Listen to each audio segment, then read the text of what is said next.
introduce Sue to you today, Richmond Sue, who is presently in the London School of Economics. She was a young scholar with the History of Economics Society. Some of you have been young scholars as well, and so you know that experience some years ago, we won't say how many.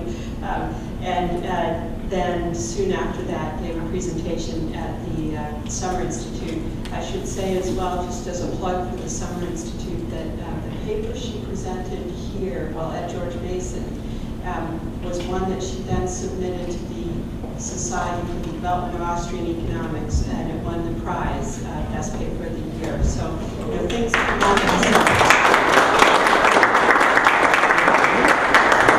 One of the great things about the Summer Institute that David and I try very hard to do is make sure that connections happen and that people learn about things that are being worked on and published, and publishers and so on.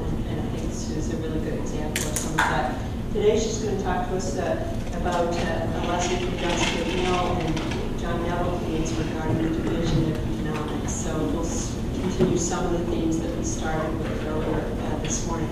So it's a great pleasure to have you here, and welcome.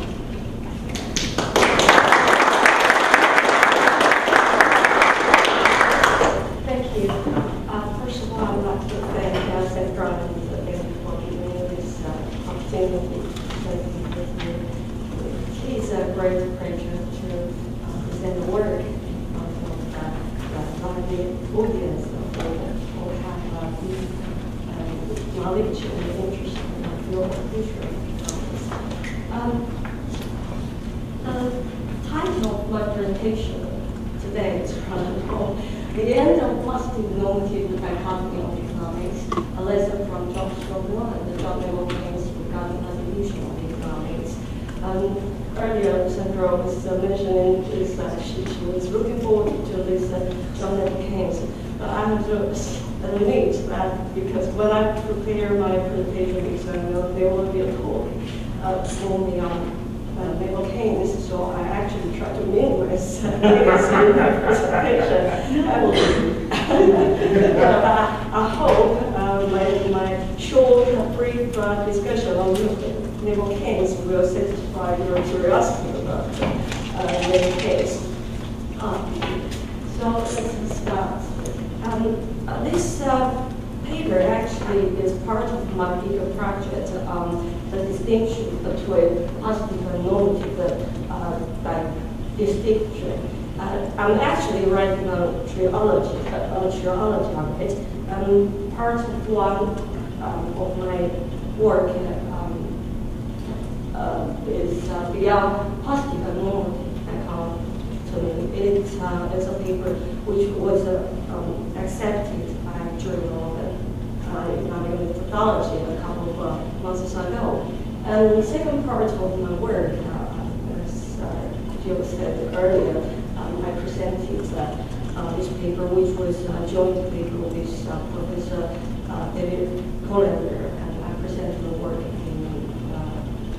SDN's conference a week ago. And today I'm going to talk about the third part of this whole project, the end of positive dichotomy of economics. It is a trilogy, and a classic plot of the trilogy is at the end, some evil guys or even devil has to die. It sounds a bit cheesy, but it is also the ending of my trilogy. So there is an evil monster has to die, and this evil monster is called the dichotomy of positive and normative economics. This evil monster has been very powerful in the territory, not called the Middle Earth, but called the Kingdom of Economics. There is a group of people called modern economists, and they are the slaves of this monster. Their brain was controlled by this monster.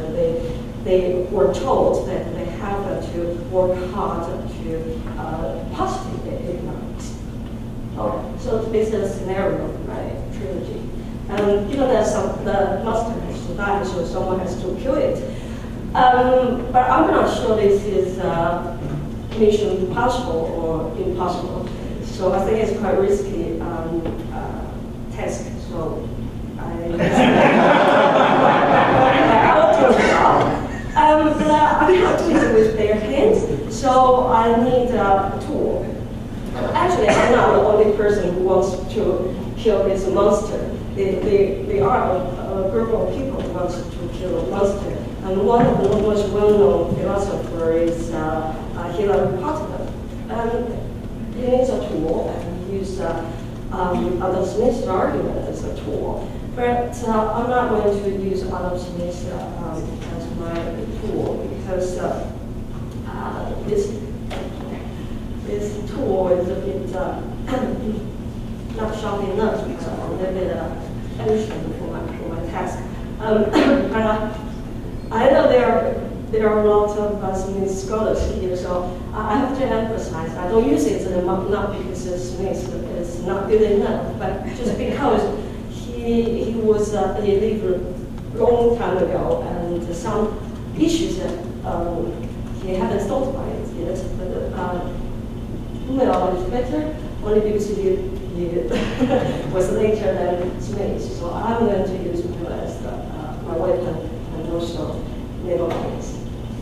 Okay, so this is the backdrop of the whole story. But if we want to kill this monster, we need to have a good reason. So first of all, in the first part of my presentation, I would like to say what bad things has been done by this monster. So I will introduce what's wrong with this dichotomy. But some people may argue that actually this monster died a long time ago. If that is the case, then the story should end a long time ago. So in the second part of my presentation, we'll discuss whether this dichotomy is still a problem today. In the third part, we have to be careful. We want to kill a monster, but we don't want to kill an innocent person. So we have to be careful who to kill. So in this part, I will introduce the evolution of this distinction, because there are a lot of members in this family of the Positive-Normative dichotomy. And only if we understand this evolution, we can identify the right person which we want to kill. So the problem of this dichotomy, there are actually two versions of the story. One story is provided by philosophers like Philosopher, and the other version of the story is given by economists like Dichotomy.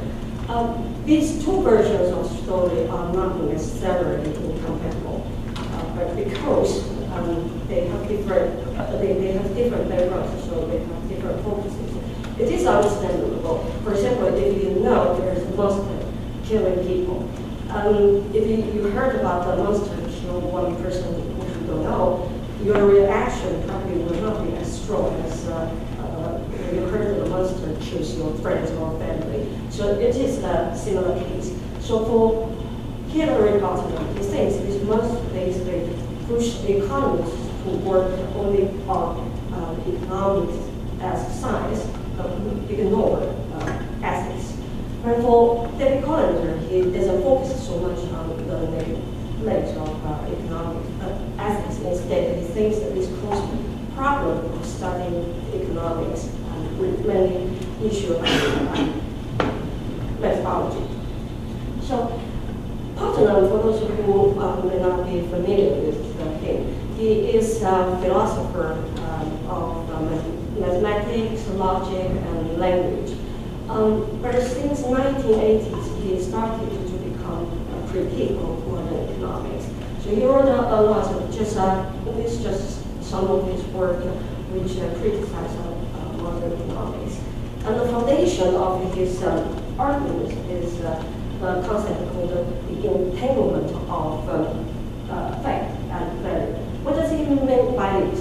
Basically, he said when you try to say something about facts, actually you're making a better judgment already. For example, he said, well, this is his one, this kind of one. He said, a historian, when he said a king is a cruel king, this looks like a descriptive statement, but actually, when you say someone is cruel, you're making better judgment already. So therefore, facts and value are always entangled. You can't say I'm making statements about facts without making value judgments. So if this is the case, then basically, he thinks the economics after Second World War basically is built on the dichotomy of fact and values. And if the entanglement of facts and the values is true, then economics basically is built on a shaky ground. And he thinks Robbins has to be responsible for the development of post-World War economics. Because Robbins said, well, interpersonal comparison of utility basically is not judgment about facts, judgment about value. So this is not something about facts, and basically cannot be the subject of economics. So why did he want to talk about this? He wrote a lot, but his message is very simple.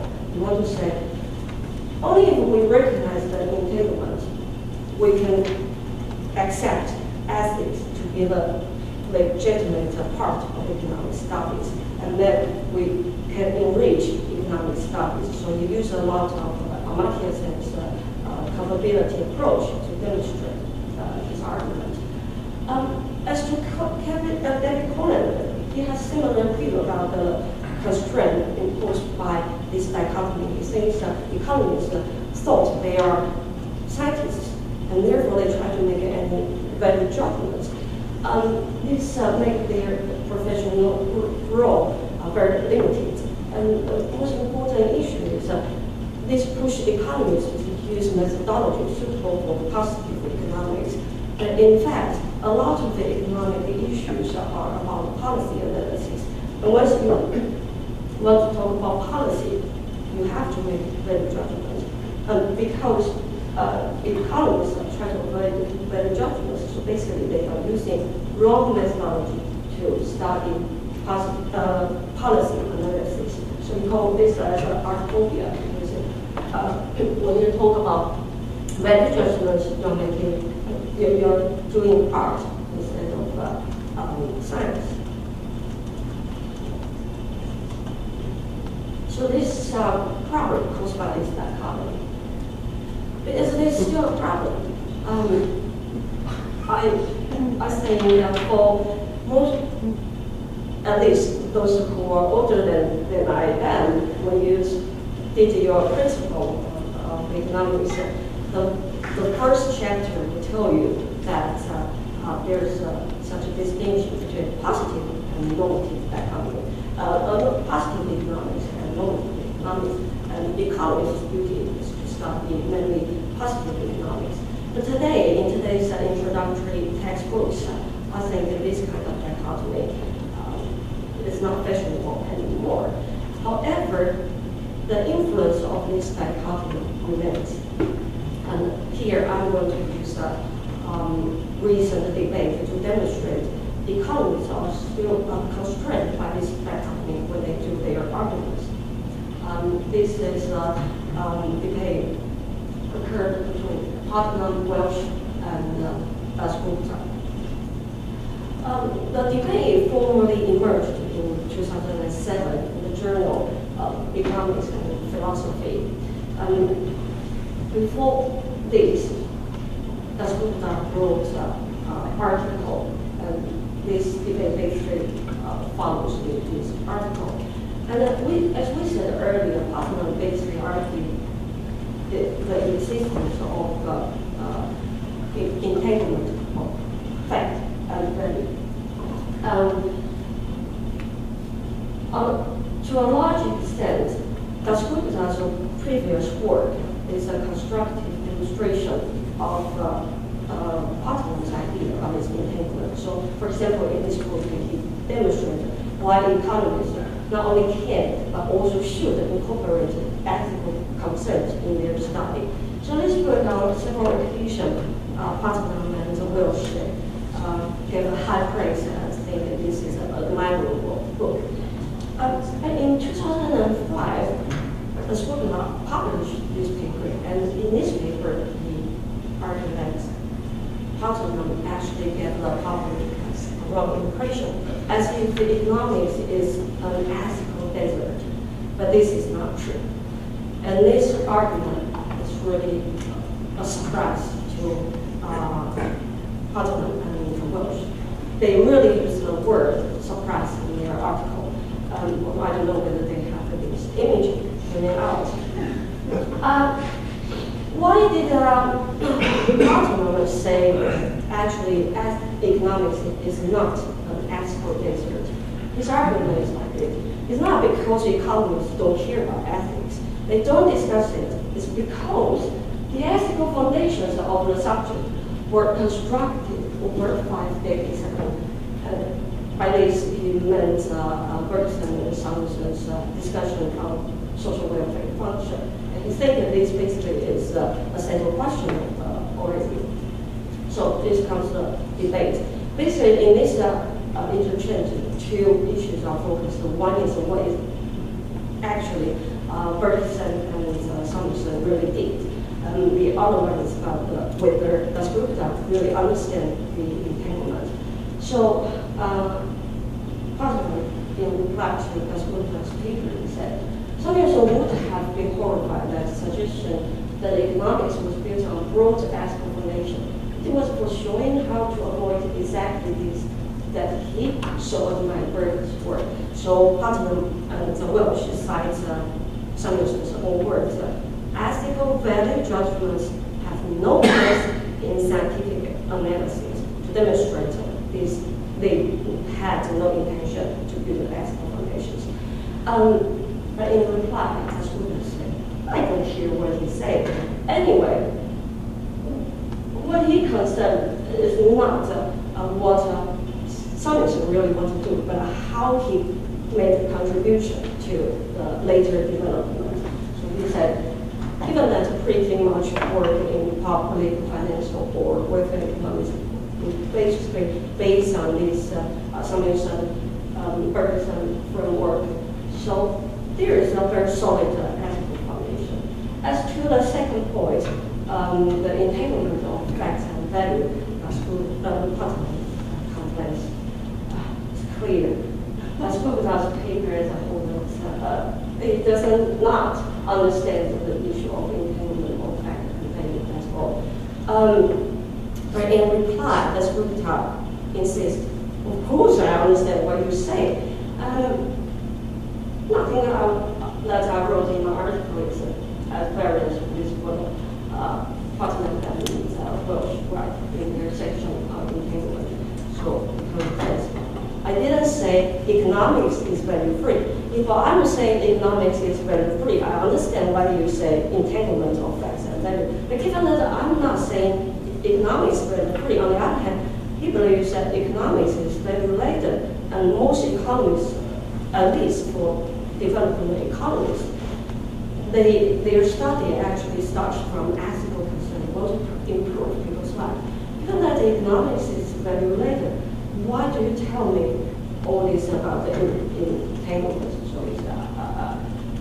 he didn't get the point.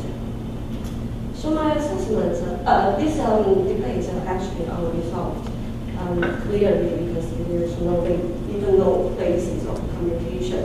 The debate was in 2007, and in 2009, Das Gupta reprinted his article, changed the title, but he didn't change a word in that article.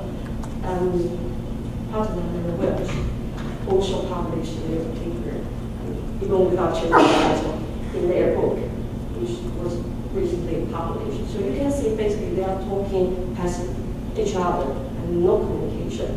So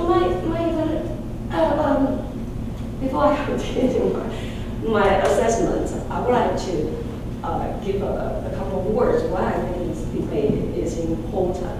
I think this has important significance for philosophical study of economics. This is my personal view that economists will do whatever they want, so they won't listen to the astrologists or philosophers. But Positive is exceptional. He listens to philosophers and he cares about the importance of ethics in his work. But there's a problem. I mean, I think, given that Positive is actually first-class economist,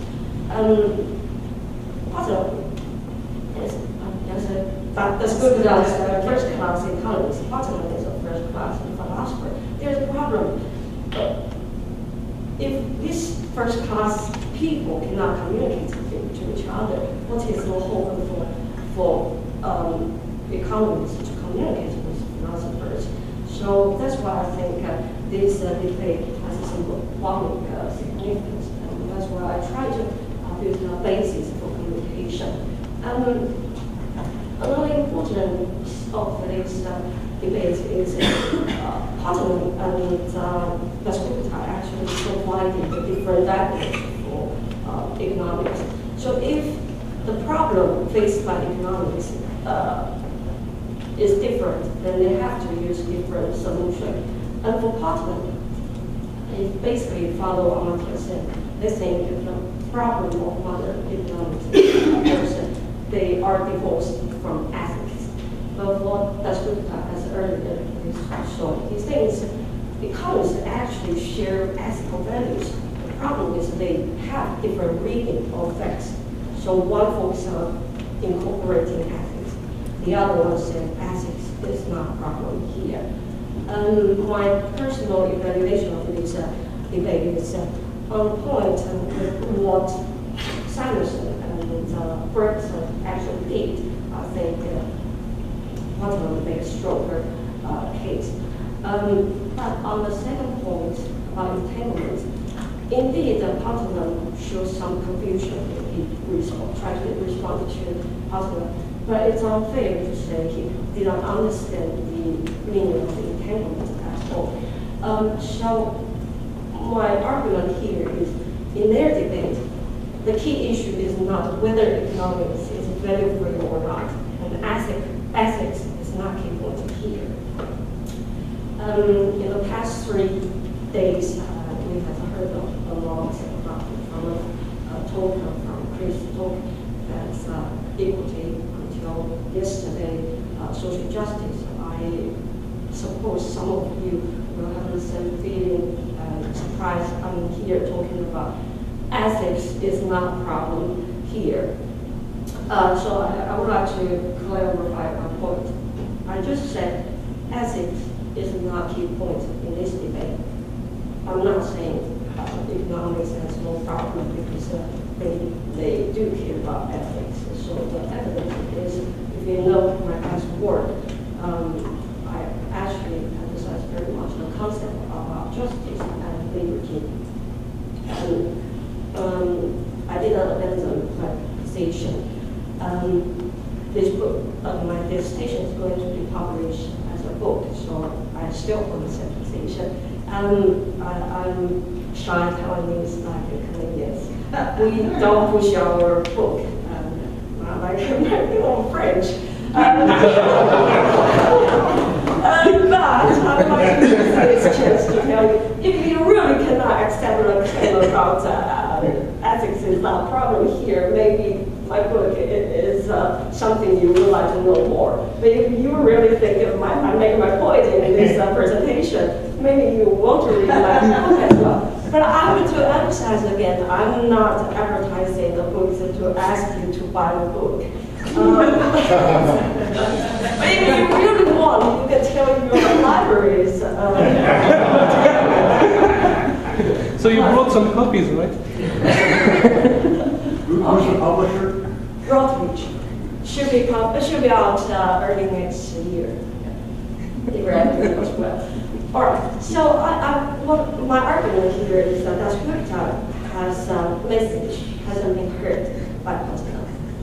So this is his reply to Positive, I think, is emphasis in his article. So his point is there are actually a lot of economic problems which cannot be answered by understanding better what we think are important. So it's no use to say, try to refine the ethical ends and then we will get the economic problem solved. So he says that the problem must be because we cannot understand how the economy works, and therefore we have to refine our reading of facts. That's his point.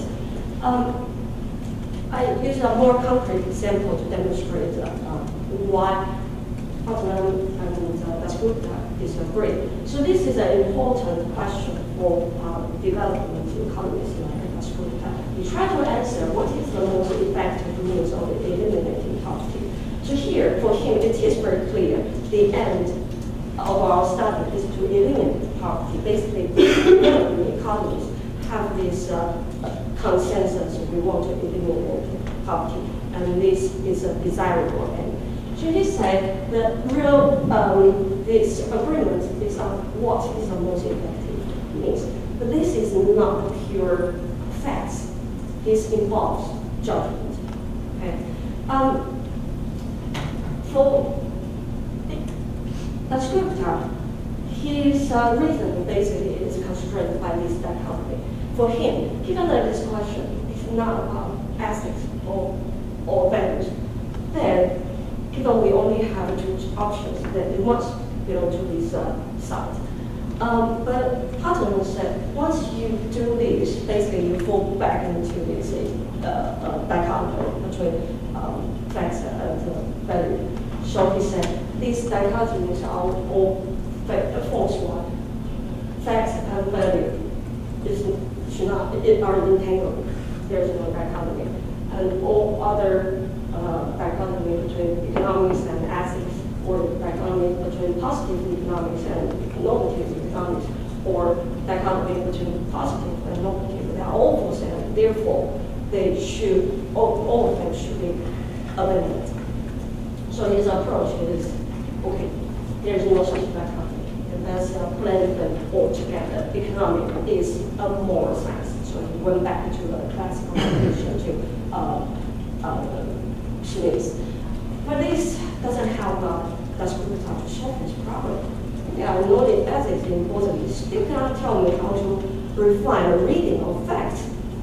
So finally, we are going to talk about Mill and Keynes. Why I had such a long introduction, I have to say, the other day Sandra was talking about when she just finished the PhD, the only person she wanted to comment on is Mill. I actually have a similar Mill syndrome. Yes, even after I finished my PhD for many years, I still want to talk about Mill only. But I know it's a disease, so I try to pretend that no, it's not true. So in the first part of my trilogy, I only mentioned Mill once in my paper in passing. I didn't talk about Mill at all. But when I saw the call of the papers for these years at some institute, I feel it's such a wonderful message. I feel relieved that actually, yes, Mill and Keynes are the answer to the whole modern debate. If you don't understand the history of economics, you won't get out of this sticky situation. So here, what Tottenham tries to do is kill not only positive normative economics dichotomy, but also all these dichotomies. But my article only intends to kill this one. They all belong to the same family, but they are different species. And they are not that people actually. So for this, you have to understand where this distinction comes from. Okay? So here, my argument is, Tottenham talked about a lot about Lionel Robbins, and he thinks he should be responsible for the current economic status. And he says that his argument of advocacy of economics as a science, which cannot study values or ethics, is blended with the influence of logical positivism and cause the impoverishment of modern economics. So he tried to go back to Smith. Here I argue he administrated the history from two perspectives I will explain this. First of all, he misunderstood Lionel Robbins' position, and secondly, he neglects the root of his distinction, and the history here is neglected. So it's well known that Robbins talked about economic science, but it's well known about he actually talked about political economy as well. So economic science deals with facts. But how about policy? When we talk about policy, we talk about interpersonal comparison. They say that belongs to this side.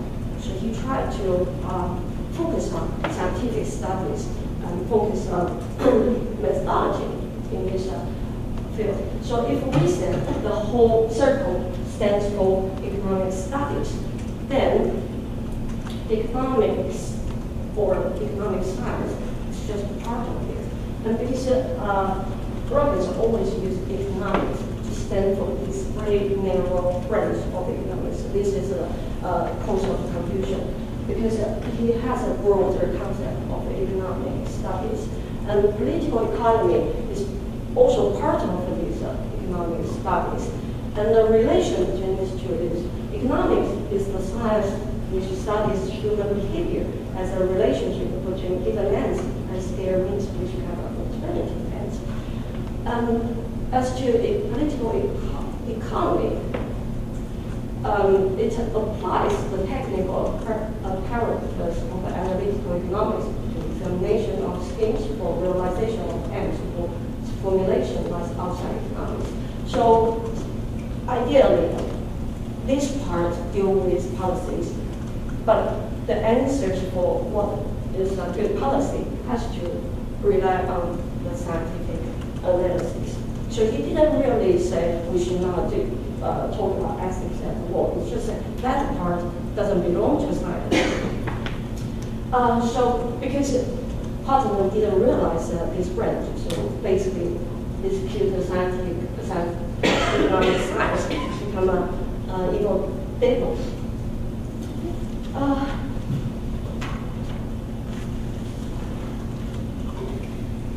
In the previous talk, we have heard a lot about the German root of John Neville Keynes. In my paper, I didn't have the intention to say Neville is the root of Neville Keynes talk of work. But after listening to this talk, I'm not British, but I'm a resident in the United Kingdom, so I feel that I have this duty to tell somehow different stories from the representative of continents. I'm going to tell you about the British root of John Neville Keynes' work. So basically, Lionel Robbins' idea of positive economics is not a result of the logical positivism as Positive claimed.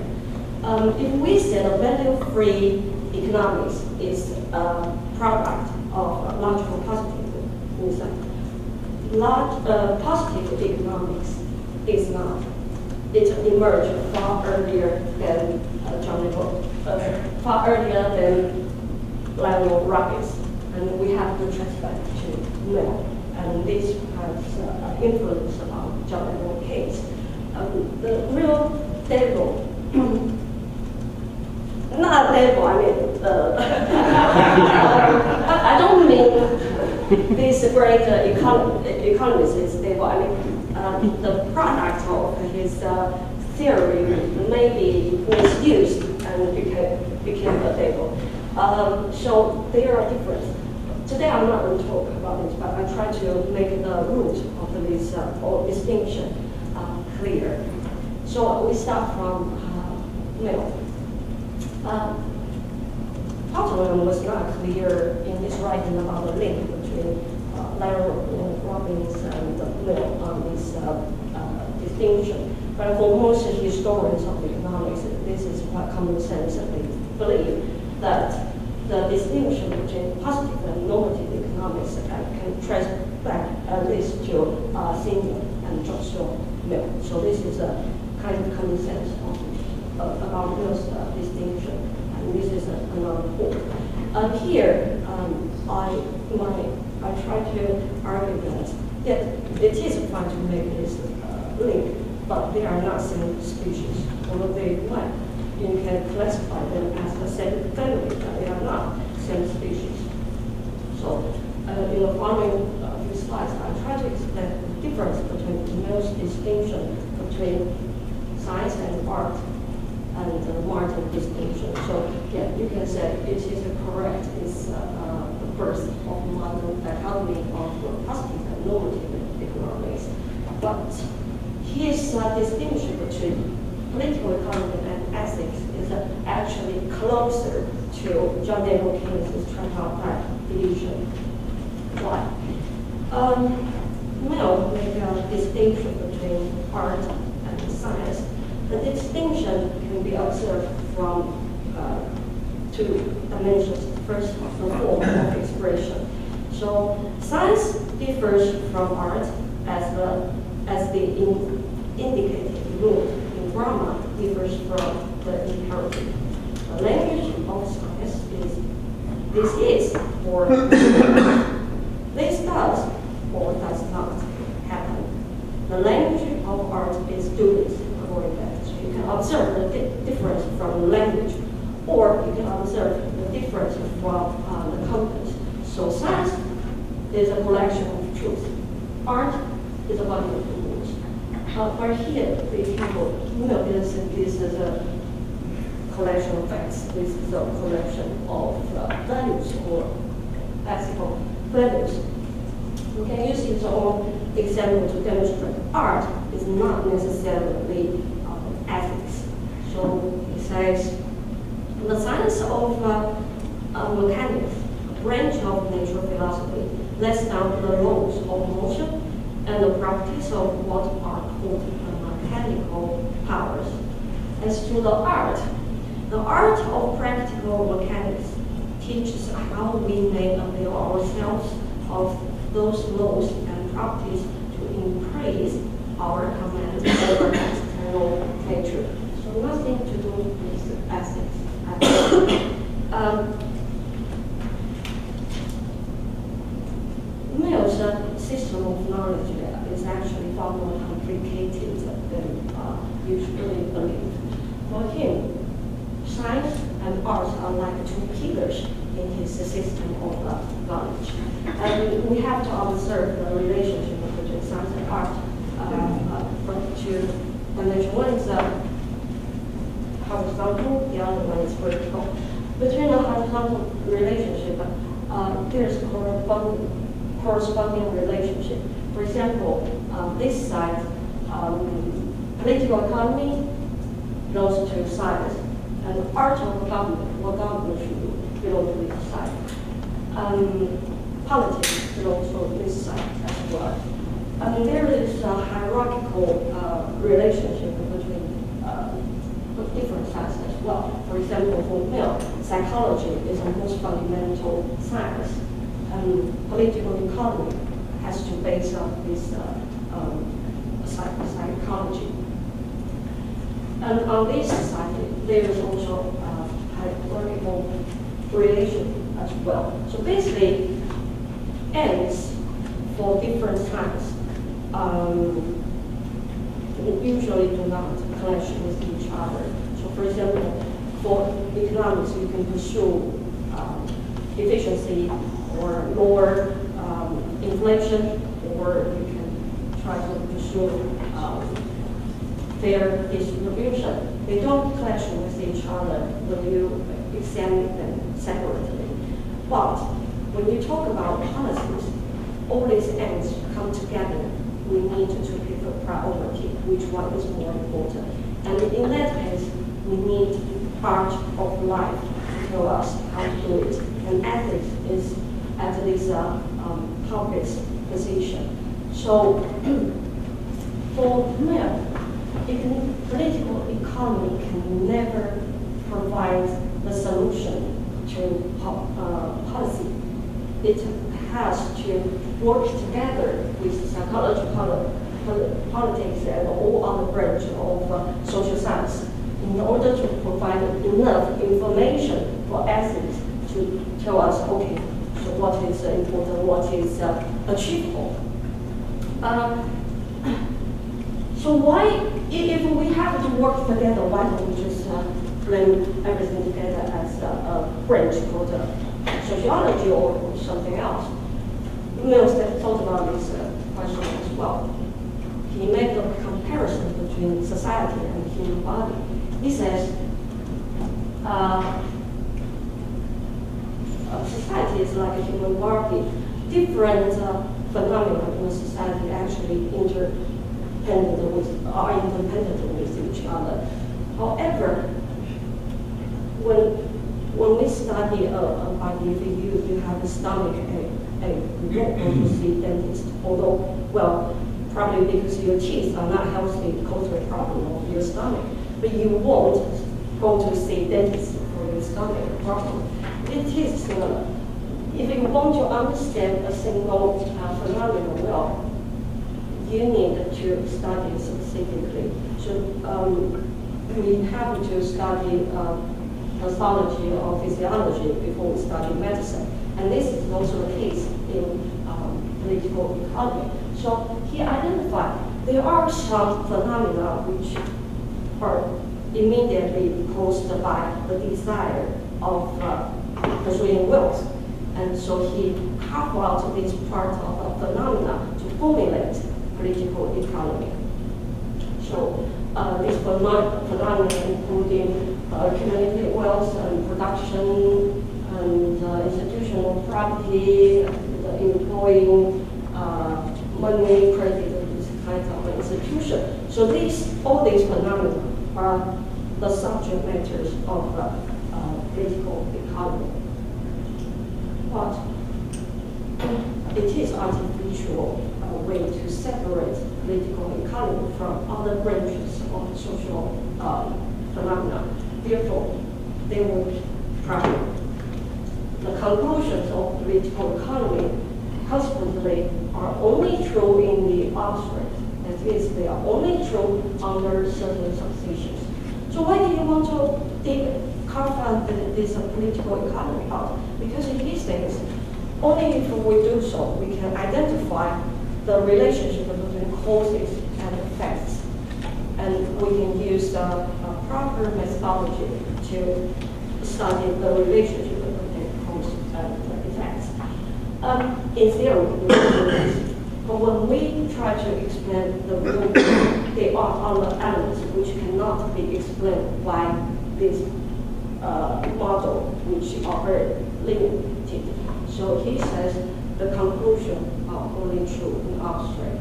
And therefore, when you want to explain the real world economy and the policies, you need to put all elements which are excluded out when you construct a model. So he is aware perfectly why he wants to do so, the advantage of this methodology, but he also is clear about the problems of separating economics from other branches of social sciences. And his solution is that we have to take into account non-economic factors and the findings of other social sciences. So after studying economic phenomena scientifically, we have to put other elements back. And this is where Mill's work links with John Naval Keynes. Keynes is also aware of the necessity of separating political economy from other branches of study. And also he's aware of the problem. So he said, few practical problems are the means of a complete solution on economic growth alone. Account must also be taken of ethical, social, and political considerations that lie outside the sphere of political economy, regarded as a science. Keynes' use of the term political economy is actually closer to modern use of economics. It doesn't try to put political elements into his field called political economy.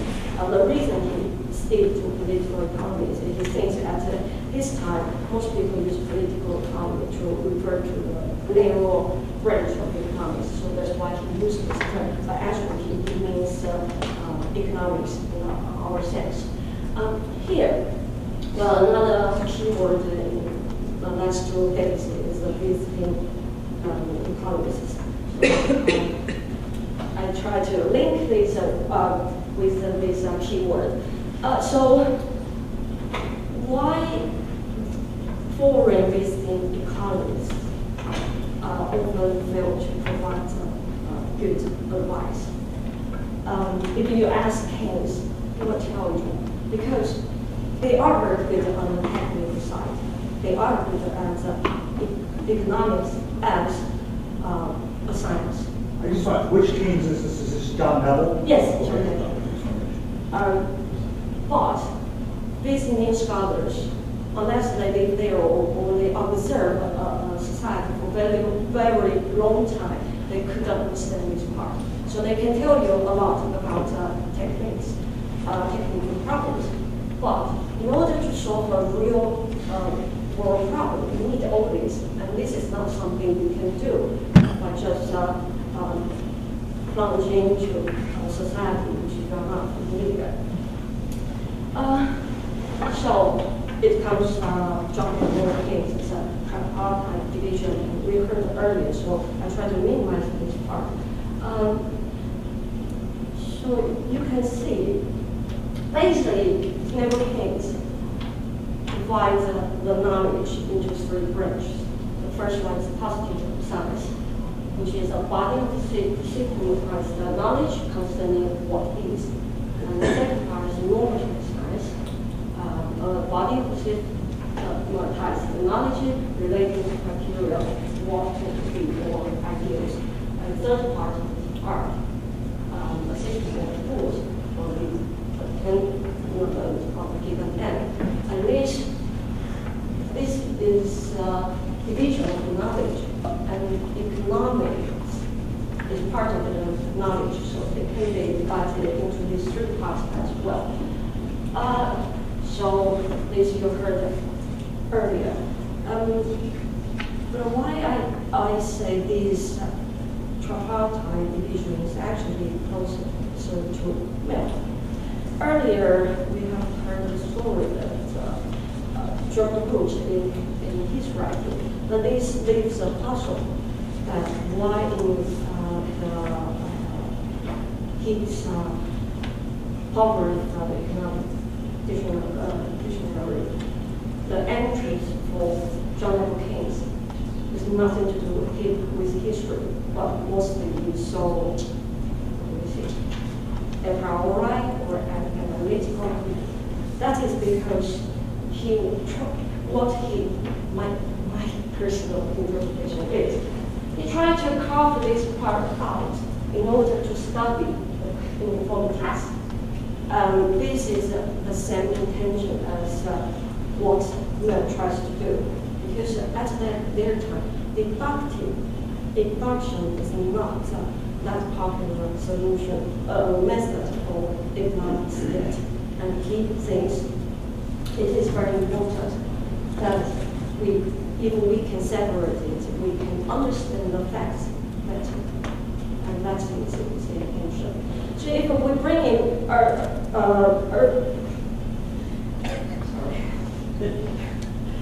earlier discussion about this German, actually Austrian as well, if we think about the methodology, a debate, a methodology debate between Schmoller and Menger.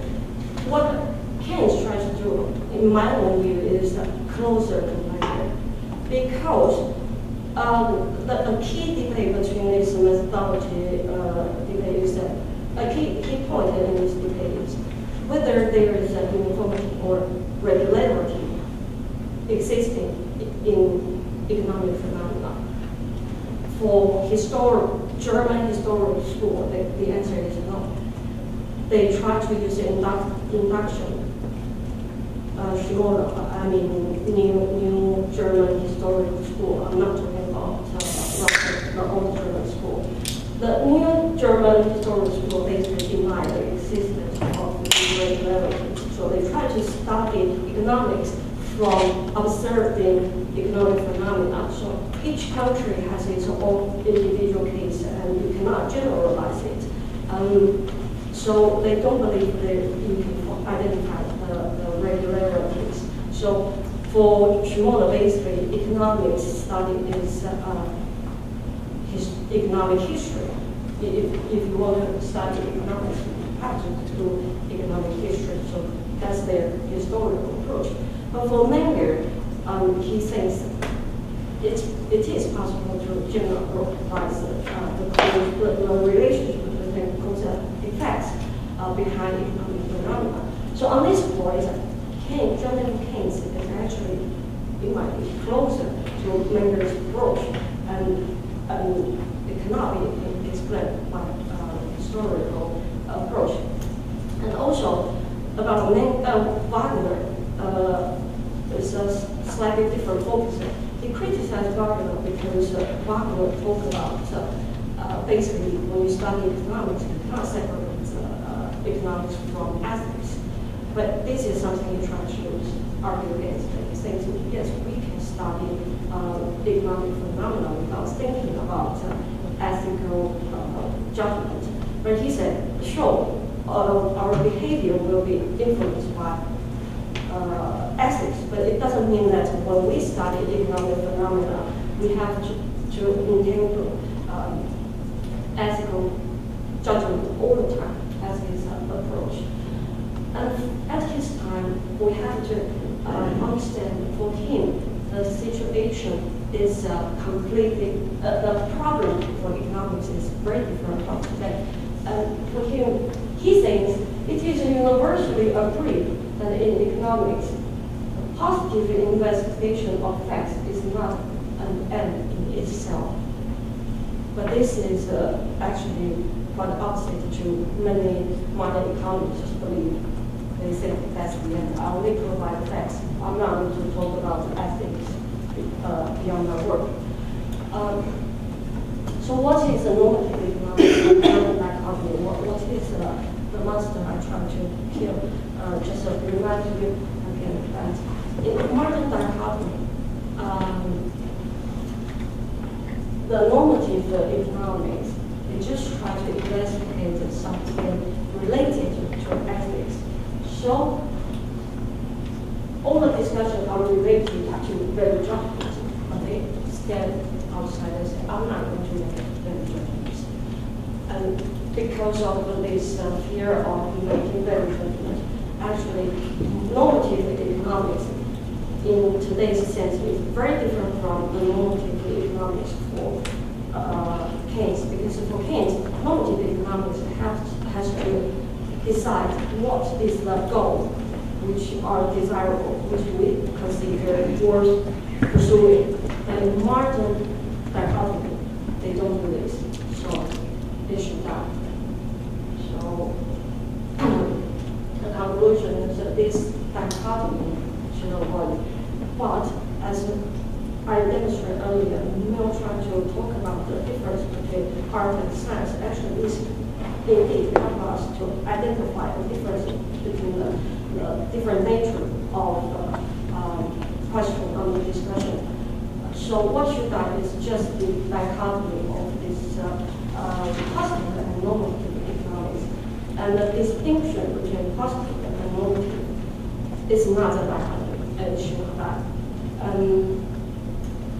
also, in response to Cotman's solution that we mix up everything together, I believe Mill and Keynes, along their study, they try to demonstrate the problem in Smith's work. Smith basically makes art and science together. I believe you all know the objective for political economics for Smith is actually to enrich a country, the people of the country, and the sovereignty of the country. So this is the end given by Smith for political economy. If you put it into this context, then which means the objective of economics should be pursuing economic growth or make us rich. But this is something Mill tried to say no, because economics do not enforce itself in end. The end should lead to ethics to decide. But still, making this division is important to help us understand what we're talking about, and so we can select the correct methodologies for our study. This is it.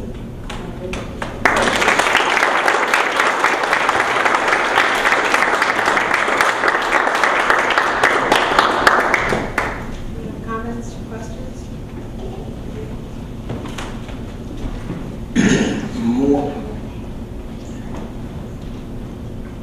More reading.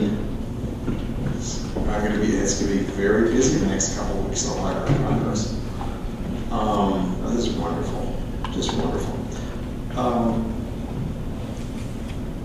One of the things we'll send you is we have Lionel Robbins's edition copy of, we have John Rawls's copy of Lionel Robbins's Nature and Significance. And this is a much more careful reading than Putnam's. That Robbins is regarded by Rawls as the best statement of utilitarianism. This is the statement he argues against. And it's enormously careful. I mean, Putnam's is a very casual reading, that he makes the separation argument on some meaningless claim, and there is no meaningless claim in Nature and Significance. I actually think that there's an elegance to Robbins that I think is explicable by the fact that he's very influenced by von Mises, and that in the von Mises setup, you can make claims of necessary truths. So purposiveness is necessary, scarcity is necessary, and then you can define economic theory or economic science, if you wish, as something that is closed under strict implication. And that, then you can get the separation theorems, just simply say, well, the British political economy depends upon a utilitarian unity weight. But you can imagine racists who don't have a unity weight for people. And that's Robins's great Brahmin example, which the Rawls jumps on. And so that you can't infer from purposiveness or scarcity, utilitarian weighting, but you can augment, as you said, you can create a political economy with economic science plus a unity weight for people, and then you have a political economy. And so that this is actually a quite interesting way of thinking about how this, there's something the care that Rawls takes to confront Robbins, I think is just marvelous. It's a world apart from Putnam's casualness. Thank you for your talk. Thank you.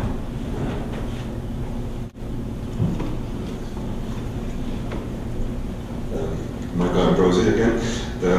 Thank you again for a very lively and very entertaining talk, and of course a very substantive one. You mentioned Robbins' definition of economics, and there scarcity is the central concept. Now my question is, would you or does Robbins consider scarcity as an opinion or as a fact? That would be one question, and the other one is concerning your conclusion. You uphold you talk against the dichotomy between normative and positive economics, but you uphold the division. My question is, what would be the synthesis of the two? You see, you have thesis and antithesis, positive, and there you have the division between positive economics and negative economics. If you take them as thesis and antithesis, is there a synthesis?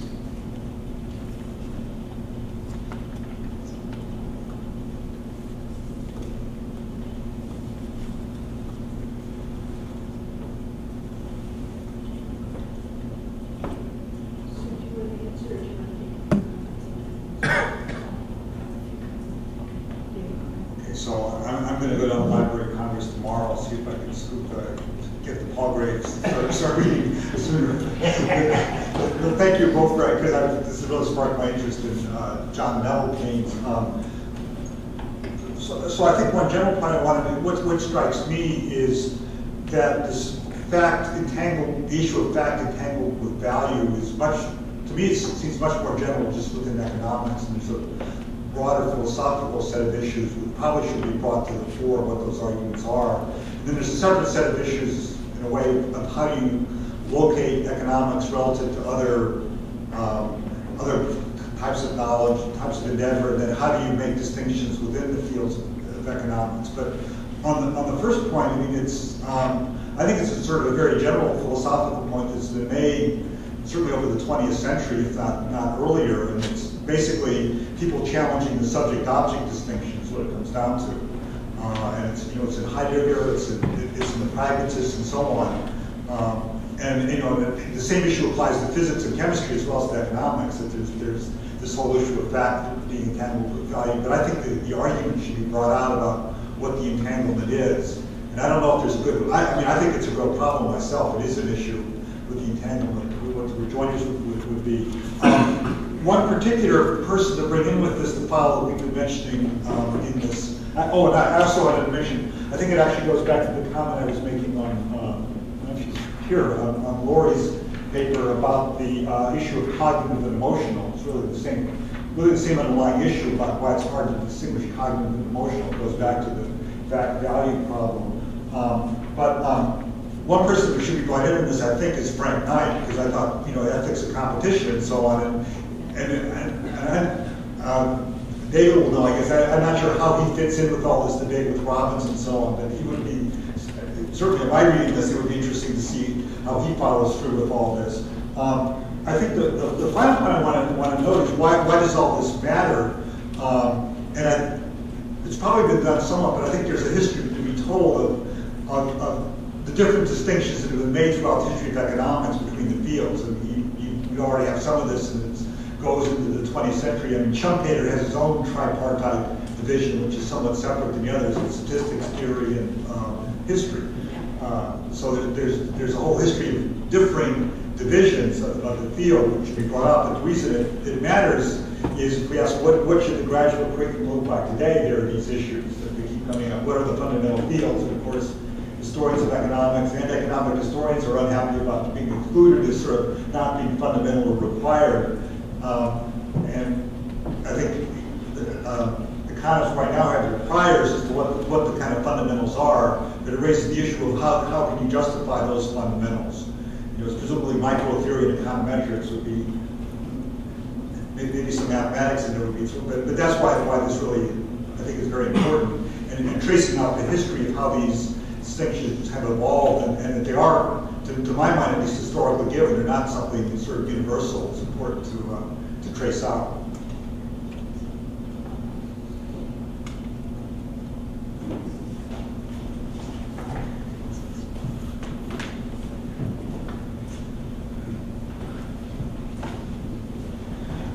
We've talked about this before, but maybe someone in the audience will have more information about it.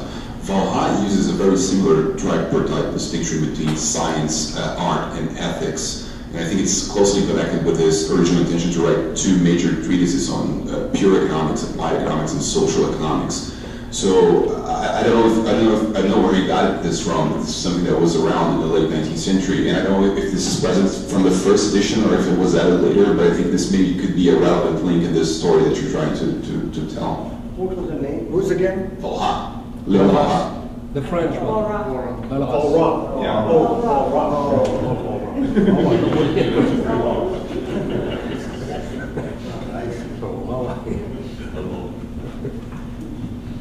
Let me know. Thank you for the comments and the questions.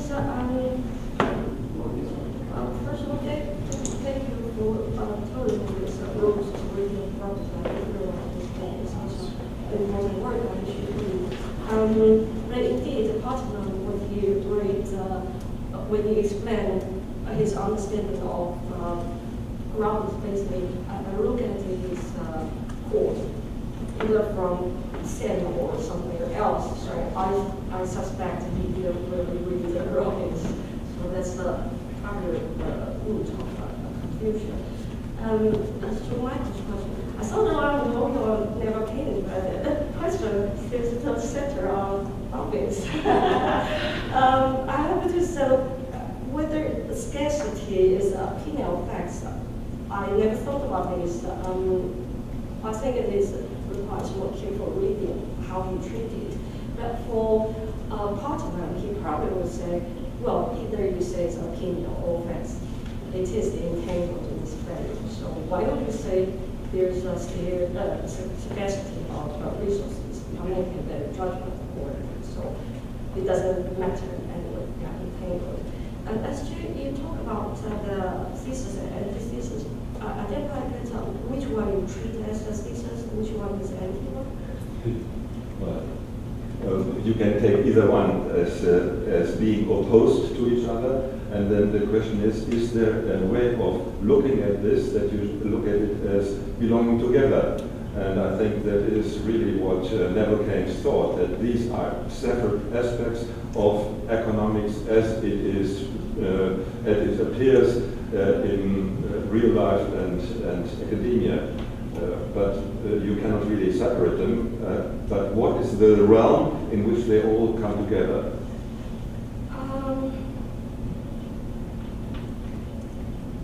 About this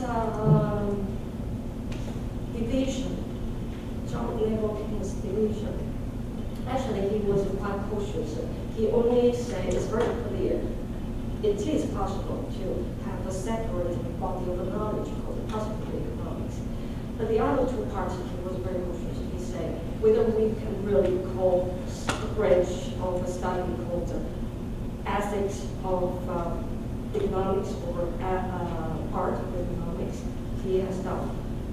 As I said earlier, that's why I said he is actually close to Mill's arguments, because when you try to answer what ideals should be or what rules should be, you can't just rely on economic knowledge. So for him, it looks like a tripartite, but it is not really that clear to say, okay, economics is cut into these three branches.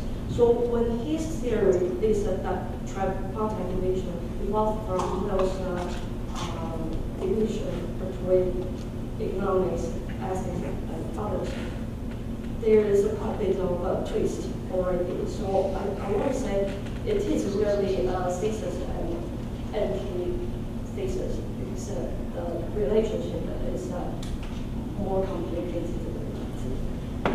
How is this going?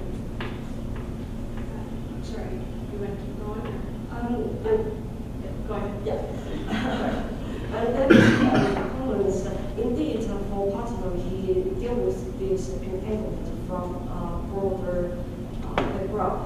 I think there is quite a lot of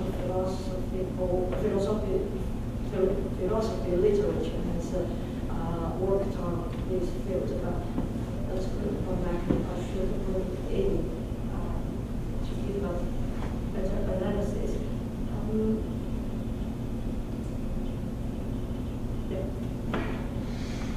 that's tonight, I think. I haven't really extended it into history because I found there is quite a lot of details to work on. For example, I think it's very clear Keynes was influenced by Mill. If you look at his writing and their argument, there are a lot of similarities. But but it is different business to suggest that he got the idea from Mill. And also, Roberts, Putnam claimed he was strongly influenced by logical positivism. But if you look at his writing, actually the first economist that he quoted is Mill. So I strongly believe there is such the evolution of all these economy or tripartite division has like a correlator. A lot of the information was will be selected out when you go through a correlator. So everyone, when you look at the part he wants, so ideas evolve according to the needs of different economies at their time. So indeed, there is an influence, but how can you say that is because of the previous economies? I don't know whether I can defend this. Just real quick, did Knight review nature and significance of economic science?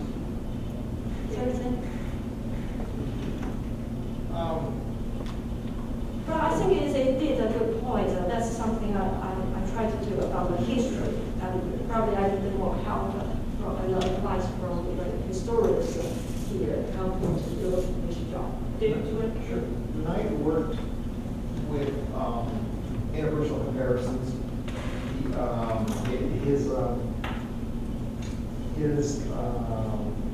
I guess the sharpest comment on that is his introduction to the reprint of Risk, Uncertainty, and Profit. And he also works with, and he makes a claim someplace, I'll have to think about, that he thinks that interpersonality and diminishing margin utility is basically unquestionable. And this generates an attack by Bishop in the JPE, so that Knight is Knight's constructions are ferociously attacked from a new welfare perspective in JPE. So Knight is, but Knight works in interpersonal comparisons, and that there's a interesting, we mentioned, there's an interesting reaction from Pagoo on this, and Pagoo's on Robbins, and Pagoo's judgment is, look, it's just words. Robbins wants to call economics augmented by interpersonal comparison an economy, and he wants to call it economic science. It's just because there's no substance. There's a sort of, Robbins has this lovely lecture, I think it was at 38 at Cambridge, where he talks about what he's done. It sort of doesn't, and this is what he cites. It's largely what cost methods. Yeah, I'm going to listen. I've got one line. Yeah. I swear, I think you would too, that we did not prepare the talks together. But where my talk is silent, yours coming. And where there will be something to be added to John Keynes, like the German roots, my talk's coming. So it's quite well organized. This,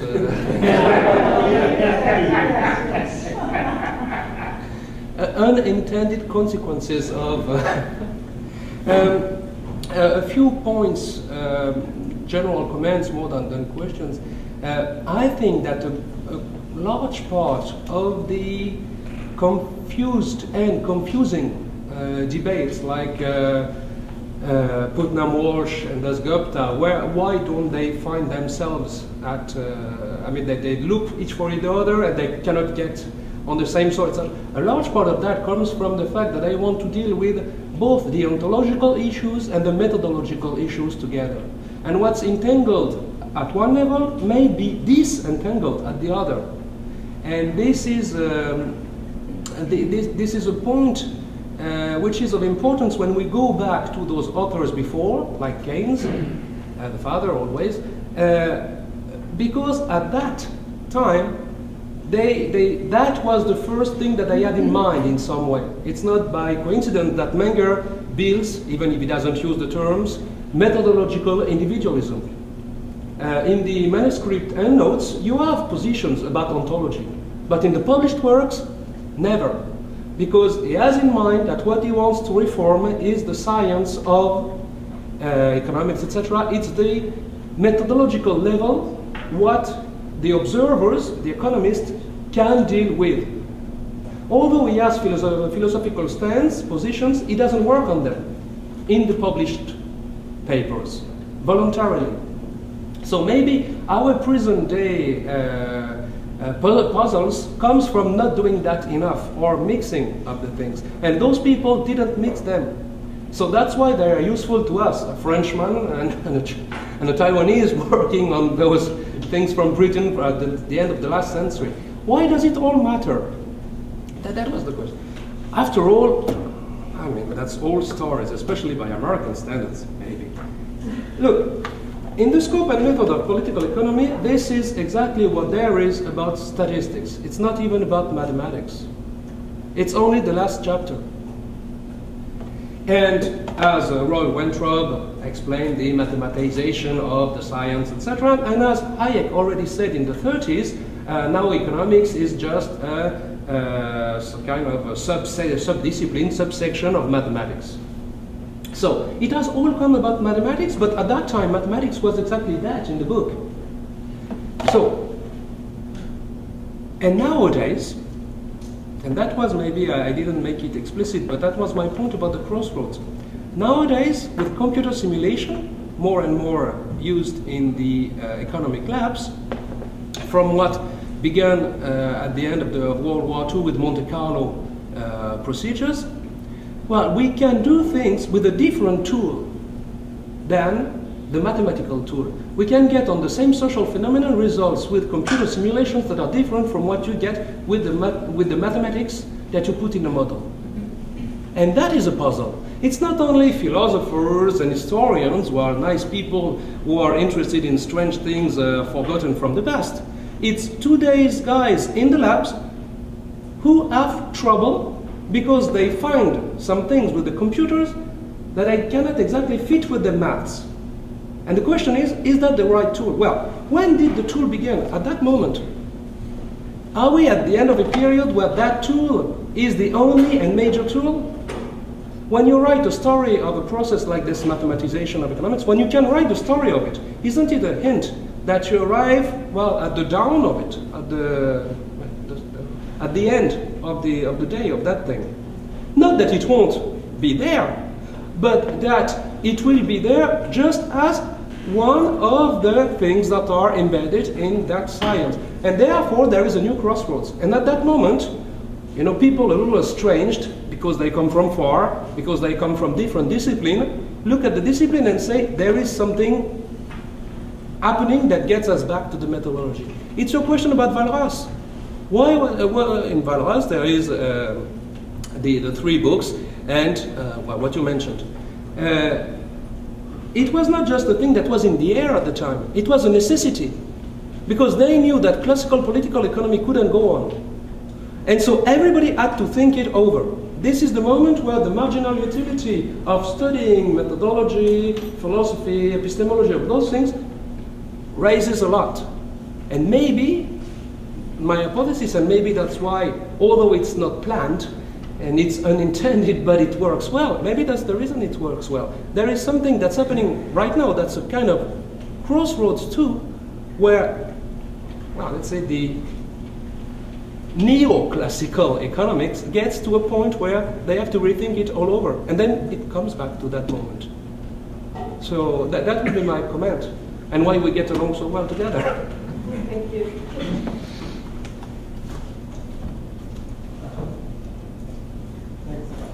Julian Müller. Thank you for your very entertaining and illuminating thoughts. I have a question concerning the division of labor, so to say. So, as I understand, John Neville Keynes as well as Mill distinguish between arts, economics, and ethics, right? And so I have an observation, more or less, and is that nowadays in the academic world nobody does arts, right? There's just economics and ethics. So that leads me to ask you two questions. First, which department in the universities, in your opinion, should undertake arts? And that question is related, do we need another department which is solely specialized in doing arts? And maybe some a final thought. So recently, Vincent Ostrom and Eleanor Ostrom, who recently unfortunately died, in their work also emphasized that we need to have a new arts of politics, right? So maybe you can comment on that. Thank you very much.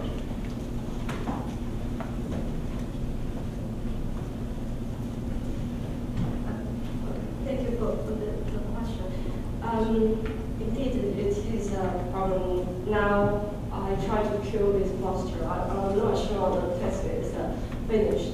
But indeed, if this monster is died, what should be the new order of the kingdom?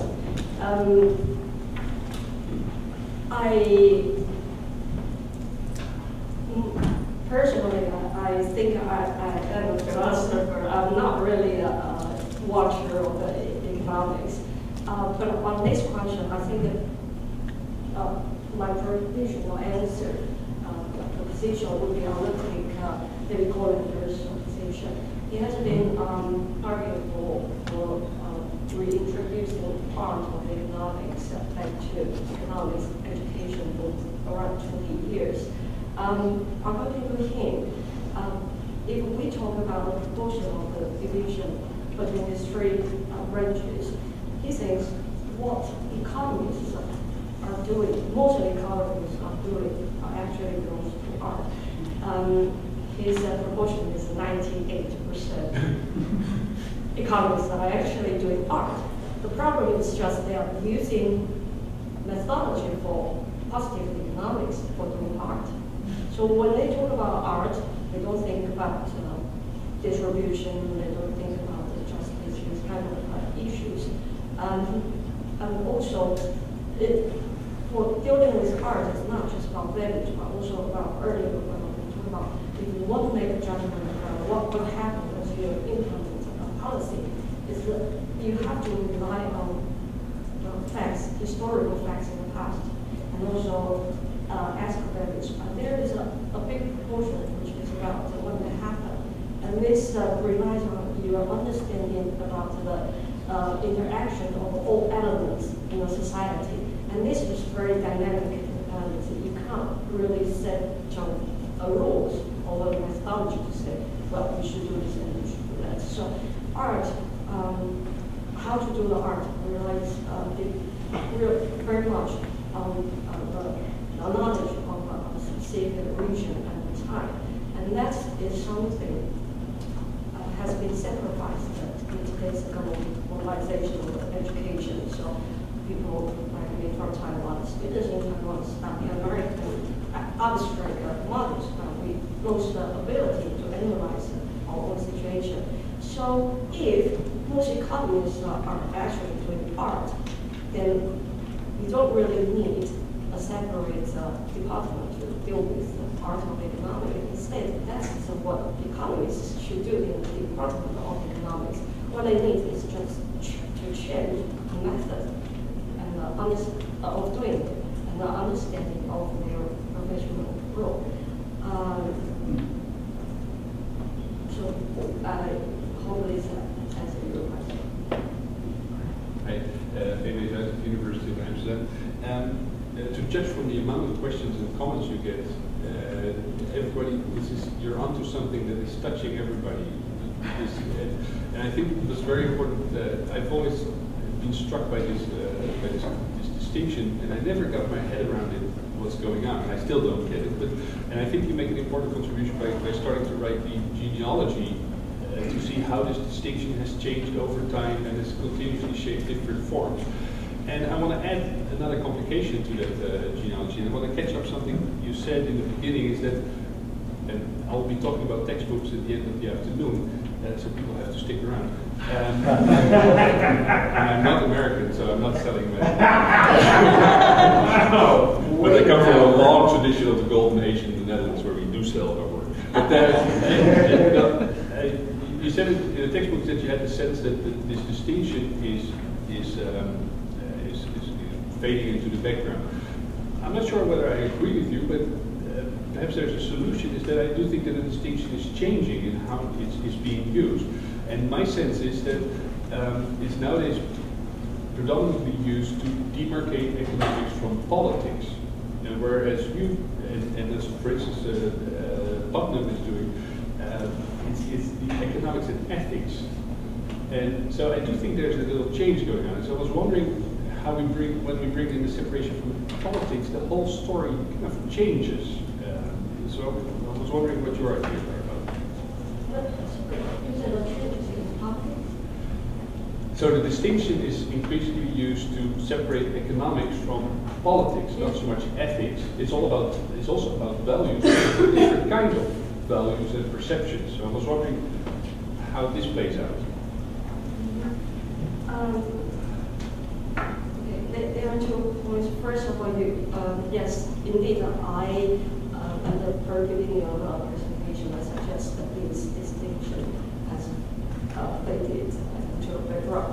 That's why maybe the other keep asking you, because you know better about the textbooks situation. On this point, I have to say I need to study more textbooks to see exactly what this distinction has been used. As to the second point about these, how this changed, I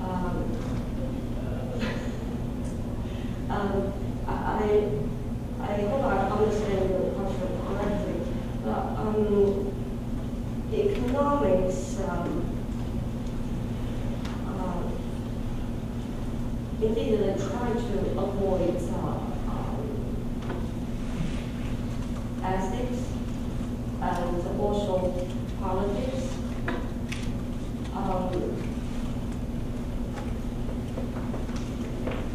No, sorry, I don't think I can give you a good answer right now. Can I talk to you later? Take some time to think and then we'll come back.